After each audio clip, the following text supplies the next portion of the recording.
I did it for the rock. I did it for the people. Let's talk Final Destination Bloodline. Yo, how's everybody doing? Welcome back to the channel. So glad you made it back. So happy to see you here because holy hell, was Final Destination Bloodlines a good movie. And this time it's going to be Bloodline Rules. You know, this movie delivered exactly what you want from a Final Destination entry. It's unserious, it's campy, way over the top, and somehow manages to feel both fresh and faithful to every other film that's come before. From the moment the opening premonition kicks off, you just know you're in for a good time. And honestly, this might be one of the best opening disasters from the franchise. High praise, I know, but that's just my opinion, and I think it deserves it. The kills, fantastic. Jump scares, cheap in the best way, and the humor is very, very funny. This movie is hilarious, and it's clear the cast had real chemistry because the film was carried by how well they play off one another, especially the actors for Eric and Stephanie. And of course, speaking about standouts, I have to mention our boy Tony Todd. Rest in peace. It was incredible to see him back in this franchise on the big screen, which I haven't seen any of these movies on the big screen before because I was either just too young or too scared. But it was great to see him back, especially, knowing his legacy as a coroner, and we get a little backstory with him now, finally. He has always seemed to know more than he says, and now we understand why. With his unfortunate passing, there is a in memoriam at the end of the film, which does, hit hard. It's very unfortunate, but it is a nice little tribute to the man who's been the soul of this series for, over 20 years at this point? And I really like the film's premise. The story is following Stephanie, who is the granddaughter of Iris, someone who saved hundreds of lives so many years ago, thanks to her premonition. And she actually saved all those people, unlike all the other premonitions where everyone just freaks out and then no one really moves or does anything. They just sit there, they're like, get a load of this guy. And now death is circling back. It's waiting to get Iris, and it's gotten everyone else along the way. Now it's after the family because, as we know, the family was not meant to live because Iris was meant to die. And the way it plays out really makes the film feel like this domino effect, finally crashing in on one family.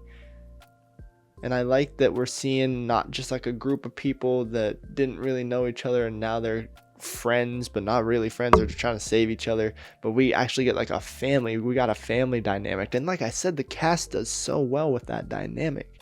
And of course, I had to see this in the Dolby Cinema at AMC, and that alone made the experience next level. It's just like seeing IMAX, not just like, but it's similar to that, with the booming bass, it's vibrating the seats, making the jump scares a little more intense, making all the kills a little more intense. You feel every impact, and you feel that with just how well the film's sound design is mixed. And then you've got a roller coaster, pun intended, of a theater experience.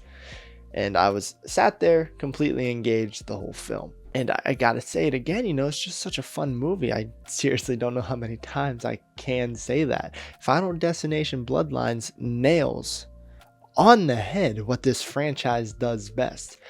Every setup in Final Destination is a Chekhov's gun, a giant Chekhov's gun. If something is shown, it's gonna come back in a brutal and ridiculous way. And of course, this film does that once more, and that predictability is part of the charm, and this one plays with it a little bit. You know, there's tons of clever misdirects, there's fake outs, and just enough subversion to keep these the lifelong fans guessing. It's a perfect mix of satisfying expectations and surprise, which is tough to pull off in a series where the audience knows the formula. And the CGI, solid.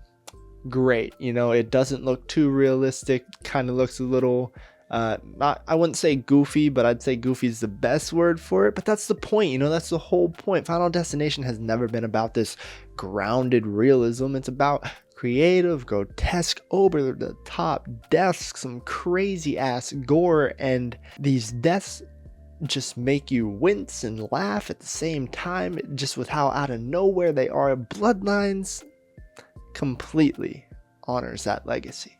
And with just how well it fits into the Final Destination franchise, it really feels like this could have came out in like the early 2000s and no one would have said anything bad about it. Not that I have seen anyone saying anything bad about the movie, but like it fits so well with this entire franchise.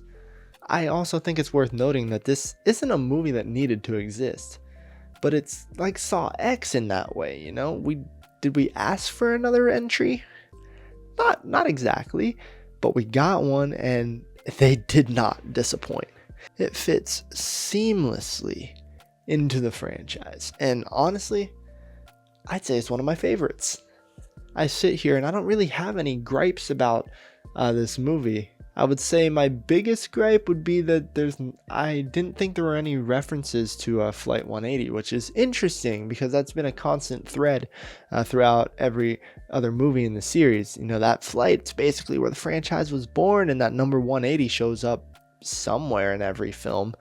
But if I missed it, drop it in the comments, you know, because I was looking for it, but I didn't see it. I mean, that's the beauty of Final Destination, in that I don't really have critiques, but Final Destination has never been a franchise made for this highbrow critical acclaim. It's not like I'm walking into the theaters to watch an Oscar-winning movie like Sinners should be. It's not trying to be this prestige horror epic. It's about fun. It's about chaos. It's a horror, and it knows exactly what it is. Bloodlines embraces that identity with full confidence, and I respect the hell out of the director, the writers, the whole team for honoring that and keeping this franchise so true to its roots. Final score, 8.5 out of 10. You know, a total blast. A great theater experience that I'm so glad I had. And I will absolutely be rewatching this movie the moment that I can. But let me know what you guys thought in the comments below. And with all that being said, thank you so much for being here. I really hope you enjoyed, and if you did, please leave it a like because it does really help out the channel so much. And if you made it this far and you still have not subscribed, why the hell not? You're already here. Thank you all so much for being here. And with all that being said, I will see you all in the next video.